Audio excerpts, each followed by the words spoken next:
We have lots to discuss here in today's video, including some very fun playoff action between the Winnipeg Jets and the St. Louis Blues. And of course, we had game one of the Leafs and Panthers series to start round two. Plus, we're going to discuss today, is there any chance Nathan MacKinnon could lure Sidney Crosby to Colorado? Some interesting thoughts from Elliotte Friedman on his latest podcast kind of suggest that MacKinnon might certainly try. We'll have a discussion today around if that's a possibility. Plus, we have a signing in Ottawa. Lots of updates as well around the league regarding some coaching opportunities and GM openings as well. Plus, Marc-Andre Fleury is heading to Worlds. His game is not over just yet. We'll discuss all that and more coming up next. So welcome back to another video here at Top Shelf Hockey. As I mentioned, we have lots to discuss here in today's video. Of course, we haven't yet discussed the Game 7 of the Jets-Blues yet. It's been a busy day, mostly involving the NHL draft and draft lottery, so haven't had time yet to get a video up discussing anything to do with that. Of course, if you missed the big news earlier, the New York Islanders did win the NHL draft lottery tonight. We'll pick first overall in the 2025 NHL draft. Utah was also very fortunate and won the second draw, which normally would go to the second overall pick, but you can only move up a maximum of 10 spots. They were in the 14th position for the draft prior to the draw, so they get to move up to number 4. So it's still a significant gain and big win for the Utah Hockey Club for sure. Of course, I've already got a video kind of going over the results of that, and then I did a separate video doing our first mock draft for the top 10 picks post-draft lottery, now that we know exactly who's going to hold those positions. But on to the playoffs, of course, we had some big Game 7s on the weekend. We already discussed Colorado-Dallas in the previous video, but Winnipeg-St. Louis was a huge game. Of course, I still can't believe what happened. Of course, the Blues had control of that game and looked like they were going to get it done, but the Winnipeg Jets ended up scoring 2 6-on-5 goals late in the game to get it tied, including the game-tying goal from Cole Perfetti with 1.5 seconds left.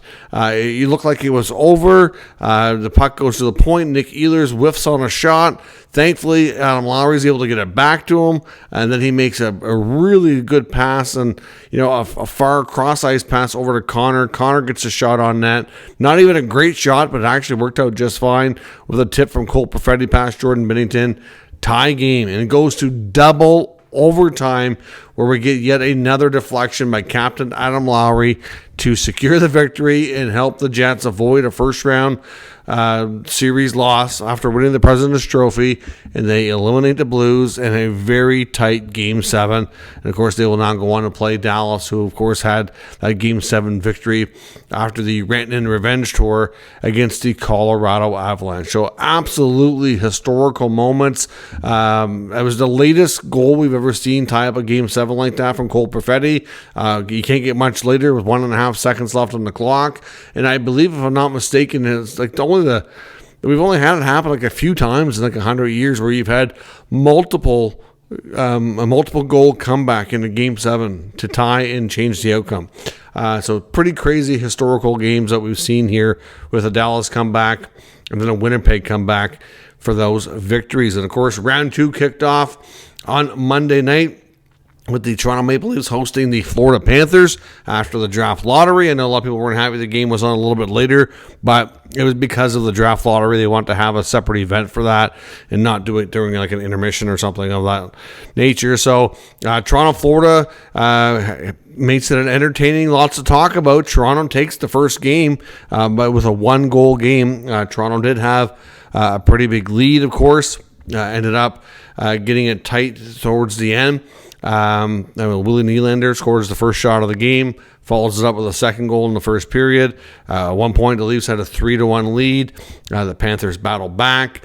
Leafs pull ahead, get the fourth goal, and then at that point, with a 4-3 game, we have a situation where the Panthers are trying to get things tied up. The biggest story of the night, though, was the non-call on Sam Bennett with the contact on Leafs goaltender Anthony Stolarz. Now, before that contact and that situation ever hit, Stolarz had taken a really hard shot off the mask. The mask came off and everything. And experts who are, concussion experts, say that they believe he was concussed on that play. Now, sometimes, as we know, concussions, sometimes you feel okay right away. The symptoms sometimes take a few minutes or hours, depending on the situation, to show their rear their ugly face, if you will. And in the case of Stolarz, he played 10 more minutes, and then, of course, a little while later, he has this accidental on purpose. Sam Bennett's got a reputation, but he's coming around the crease and to me, he's got an opportunity to make contact with Stolarz, and it's like, well, I'm not going to avoid it. You know what I mean? It's not like he went out of his way to do it. It was kind of right there. But, a decent human would not want to hit somebody else in the head, especially a former teammate. Not that the Florida Panthers give two craps about that, because they don't. They want to win at all costs, and they don't care who you are on the ice. They know you have an existing relationship. That means nothing. And perhaps it should, but at the same time, Bennett doesn't care who you are. He wants to win. And they are not afraid to be dirty. We know this. I've said this on numerous occasions. But, it's an accidental on purpose forearm or elbow to Stolar's head. Stolarz goes down. He eventually, not long after that, comes out of the game. I know a lot of fans were ticked, thinking it was concussion spotters, but it wasn't. We got footage later showing Stolarz going to the bench and being sick, throwing up. And, of course, concussion experts will tell you that if you've had head trauma and you start to throw up not long after, you need to get to a hospital. You need to be monitored. It's a very serious situation. So Stolarz was reportedly later taken to hospital on a stretcher for observation and whatnot. So I suspect that he is definitely dealing with a concussion. I think it's pretty safe to say. How serious, how long of a recovery, it's really difficult to pinpoint. You can never really put a timeline on that, but I think it's fair to say he's not going to be able to play for at least the next game, probably a few, but it's just hard to say. Joseph Woll come in, did well for the Leafs, and they held their ground and picked up. It was kind of a nail biter and white knuckler, if you will. The Panthers got it within a goal and almost tied it, but the Leafs hold on for a 1-goal victory. The big question that everybody's talking about now is, will there be supplemental discipline for Sam Bennett? It's difficult to say, because I know he's really good at doing the accidental on-purpose type of thing where it looks like it's nothing intentional, that he's just finishing his play. So I'm not sure how player safety is going to view it, to be honest. It doesn't matter what I think. It matters what they think. I mean, should there be something? Yeah, probably. Should have been a penalty too, and the ref, to me, had a pretty good look at it and did nothing, which is also concerning. But, it's hard to say with certainty that the NHL will do something, because they have such a history of being so inconsistent. So I don't know. We'll find out sometime later in the day, probably, if Bennett's going to have a hearing and has a chance to be suspended. Now, on to some other NHL news. Of course, we had news earlier today or yesterday that came, which is posted on the channel as well, but just to quickly touch on it. The LA Kings have parted ways with GM Rob Blake.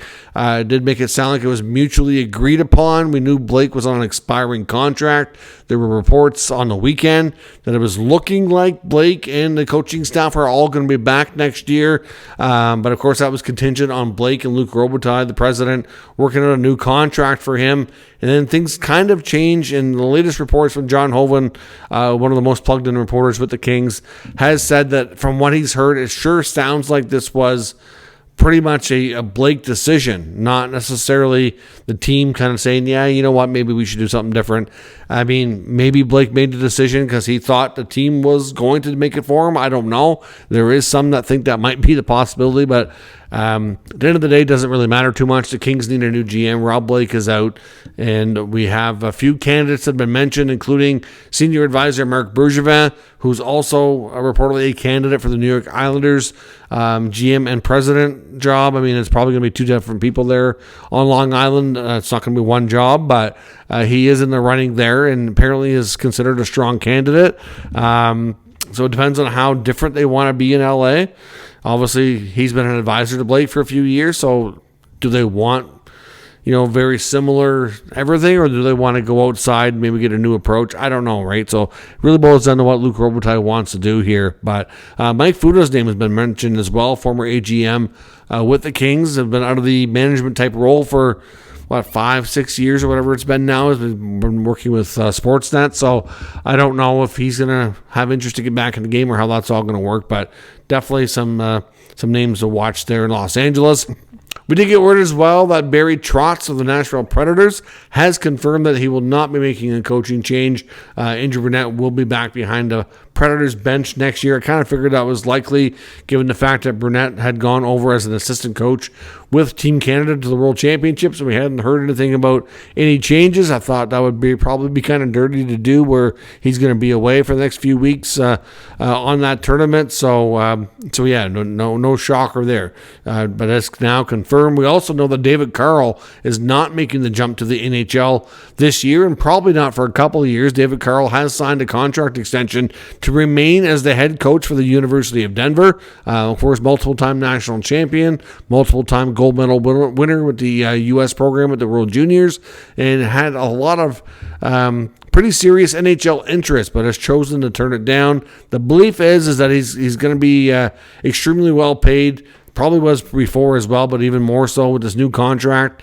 Probably the highest paid college coach, and very well could be making seven figures. We don't really know because it's a private school. They don't have to release anything. So, but yeah, he signed a multi-year contract extension, and there would be a buyout portion if he were to leave early. So I suspect that he's probably not going to try to make the NHL jump until a couple of years down the road when his contract is up again, barring some kind of change on that front, which is hard to predict, I guess. When it comes to the World Championships, which we talked about, we got big news that not only is Sidney Crosby going, but he is confirmed to be being joined by his good friend and fellow Nova Scotian Nathan MacKinnon. And then we got word that his old buddy from the Pittsburgh Penguins, a former first overall pick who just retired, Marc-Andre Fleury, is joining Team Canada as well.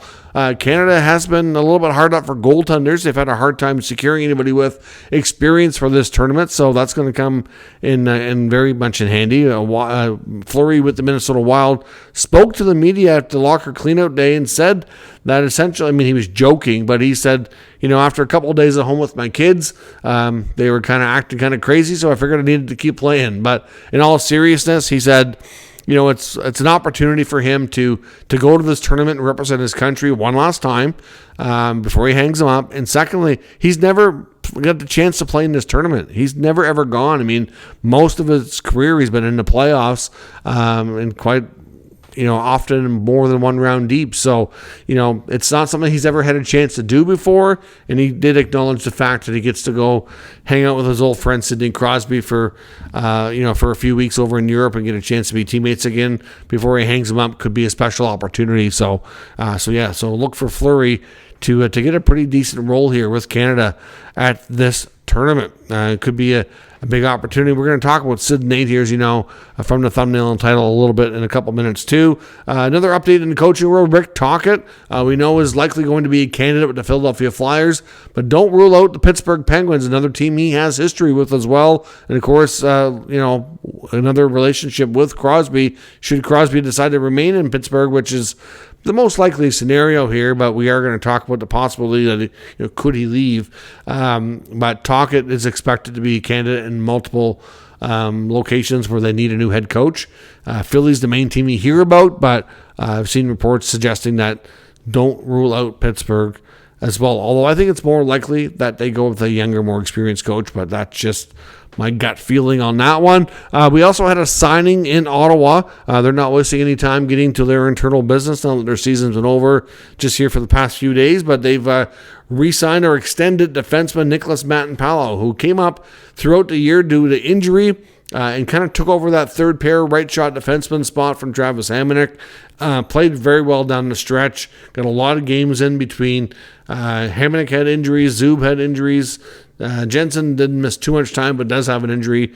Matinpalo's role and importance and significance kind of just grew as the season went, and certainly had a good role, an opportunity to go to Four Nations with his country of Finland. He's going to World Championships to play for Finland as well.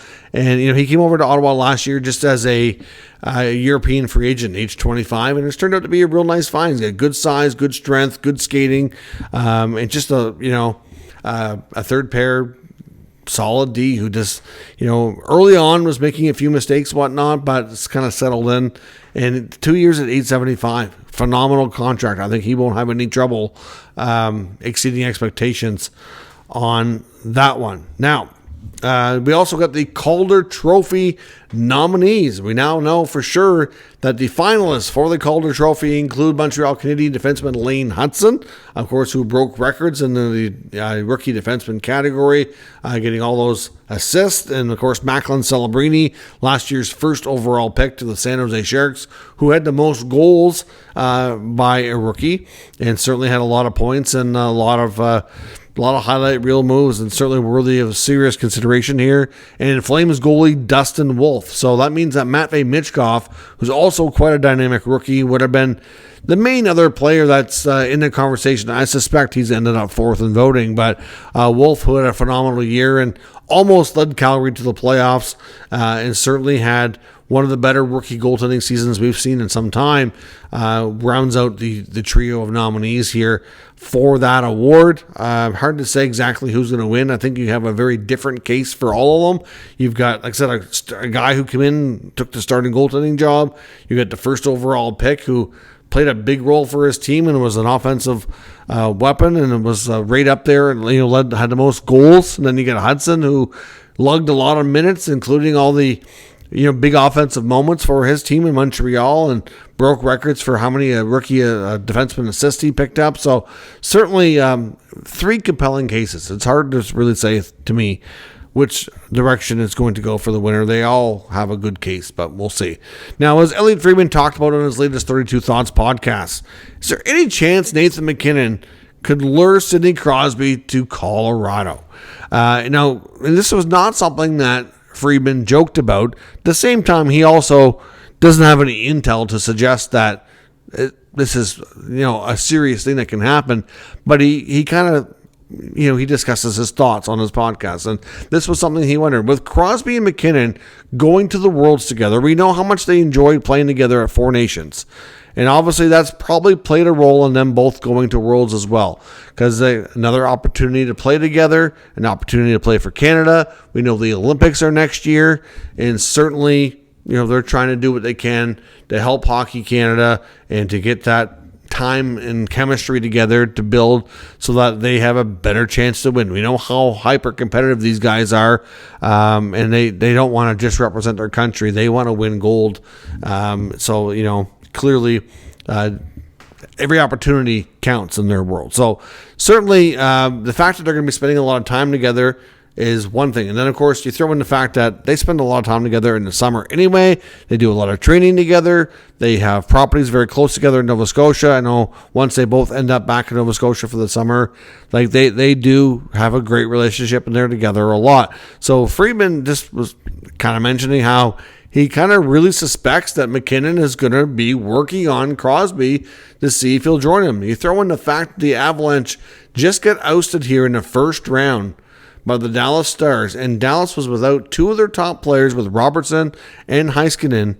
MacKinnon looked shell-shocked in their locker room after they talked to him after the Game 7 loss, and rightfully so. Like he said, they thought they had the series right there. Landeskog comes back. That went better than expected, exceptionally well, and they still fell short. They loaded up at the deadline, and his words were, they didn't have two of their best players, and, I don't know what we're going to do. So clearly, some of the reinforcements they brought in at the deadline are not going to stick around. Would a guy like Crosby help? Sure. And like I said, he would help anybody. And those two guys, when we saw it at the Four Nations, were dynamite together. So, what Elliotte talked about on the podcast was basically just that, is MacKinnon going to be working at him all summer to see if he can convince him to go to Colorado? And, you got to think he's going to talk about the fact that, your longtime coach, Mike Sullivan's no longer in Pittsburgh. They clearly couldn't see eye to eye between him and Dubas on a direction, which I think is a big part of why he's gone. Sullivan wanted to try everything he could to win now, whereas Dubas is more about the rebuild. So they certainly did not have the same vision for that team. So that was a big part of it, right? So, obviously, is Pittsburgh going to have any chance of really being a playoff team and having any chance at all in the Cup before Sid retires? Probably not. So he suspects, MacKinnon could talk to Sid and be like, listen, the NHL's better with you in the playoffs. Why don't you come with me to Colorado and we can try to dominate the league together from the Western Conference? And, it's better for the game with you having a more prominent role and being having a chance to participate in the playoffs. And like I said, he doesn't have any intel to suggest that the Avalanche are going to actively work on this. But, you have to think that MacKinnon would love that opportunity. And the more these guys play together, is there a chance that Crosby will change his mind and want to make this happen? To be honest, I don't think that any team that, if Crosby decided, you know what, I will accept a trade and I would like to go somewhere else to finish up my career, I don't think the Penguins are going to have a ton of leverage on a trade, and it might not look like what a lot of people think it might look like for, things going back to Pittsburgh, but it might be good for Pittsburgh, I guess, to get something in return. At some point, though, not that they really owe anything. I mean, they drafted Crosby. It's not like they had to pay a big price to get him or anything like that. It's unfortunate in a way if he does leave because, I think, there's a lot of people. Let's think about it. A lot of people like having a legacy, being with one franchise their whole career. But I do agree with Elliott's thoughts about what MacKinnon is probably thinking and what he might be working Sid on. Like, it's probably going to, if he did do that, it's going to probably be not in a serious manner. And eventually it's just going to be like, maybe we should think about it. Everybody have said if Crosby ever left, some people convinced that he would want to do a year in Montreal because it was his childhood team. But, at this point, does MacKinnon's friendship and the ability to win something special together from the two boys from a small town in Cole Harbour, Nova Scotia, could that maybe become more important to him than the other things? I don't know. It's just speculation. It's just something Elliott talked about that I thought was very interesting. Could I see a case of MacKinnon working on Crosby? Sure. They're great buddies. They're together all the time. So I have no doubt that, MacKinnon at the very least would probably say to him, like, hey, wouldn't this be cool, or would not be quite a thought? Doesn't mean he's going to, seriously antagonize him or push him, but it's quite a concept. Is there any chance that with the changes in Pittsburgh, this is not the first time this has come up, and it's not the first time it's come up by reporters about Crosby. It's the first time I've heard about, maybe MacKinnon really persuading him to go with him in Colorado. Generally, like I said, it was Montreal media before kind of fantasizing about, well, geez, after Sullivan got fired, like maybe he'll want to come here now. Every time something happens in Pittsburgh, it makes people wonder, okay, is Crosby going to change his mind now? And I get it. It's something that people want to see because it would be very interesting. Do I think that Elliott's onto something, that the game is better with Crosby being involved in the playoffs? And yeah, absolutely it is. He's one of the best players to ever do it. He's still one of the best players in the game today. Having him in the playoffs is great for the growing the game, is great for ratings, it's great for ticket sales, it's great for everybody. And he could even continue to build his legacy in his career. But we don't know what's most important to Sid. Everything we've heard before was having a one-team legacy with the Penguins and being lifelong in that franchise. But, will his good buddy be able to persuade him to leave those dreams to create new ones as, the dynamic duo in the Western Conference that go on to win, championships together? Like, it's rare to have a small town like Cole Harbour, Nova Scotia produced one first overall pick, let alone to have two and they have a chance to play together and represent their country. Like, it's an unheard of scenario. So will they want to make that happen? I think if they want to, it will. If Sid chooses that it's more important to stay, then that's what's going to happen at the end of the day. This is not a rumor suggesting that it's happening or that it's being discussed behind the scenes or anything. It's just a speculation on Elliott's part that MacKinnon might be trying to work on Sid to make it happen. But hey, it's an interesting concept, and I wouldn't blame Nate if he did try, but is there any chance he's successful? Let me know your thoughts in the comments. We'll discuss further. If you're new to the channel, make sure you subscribe and stick around. We'll keep you up to date with all the news, rumors, and analysis of all 32 NHL teams. Thanks for watching. I'll catch you next time.